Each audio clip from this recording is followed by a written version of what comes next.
bị chương đo bị chương sạ một chương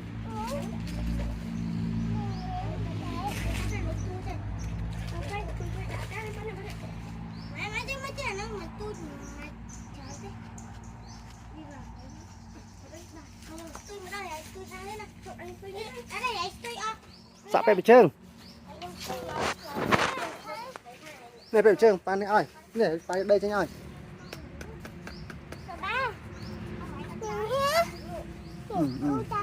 bẹ bẹ mỗi một chương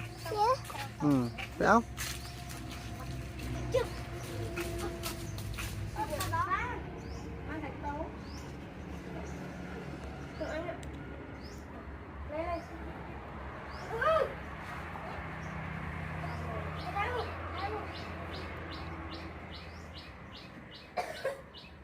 sạ bên thấy á sạ nè đa giật thong này đi ha bái nhá nè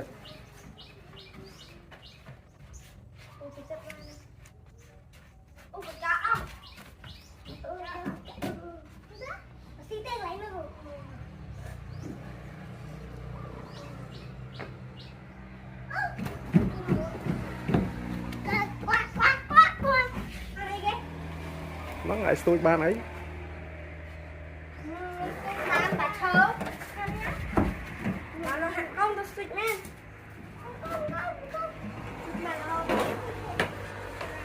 tất cả hiện cà phê lắm mình thấy rồi đấy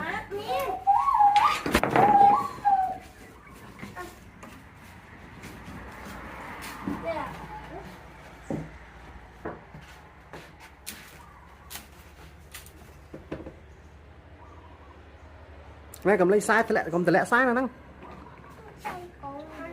tôi lại sai nữa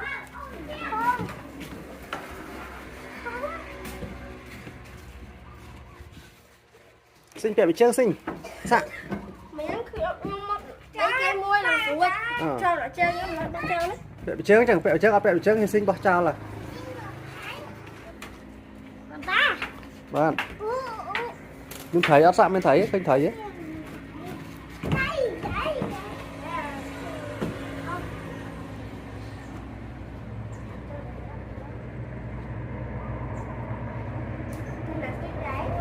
sinh lên sinh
sạ thấy mến sạ nắng thầy ở chơi đó mẹ thấy bán chơi gì ở đây mà lên anh nói cái hao lọc ấy đừng lắm đây mà lên mà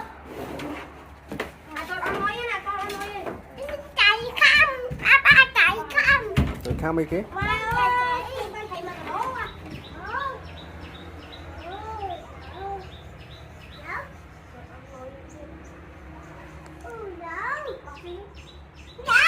Hãy subscribe cho kênh Ghiền Mì Gõ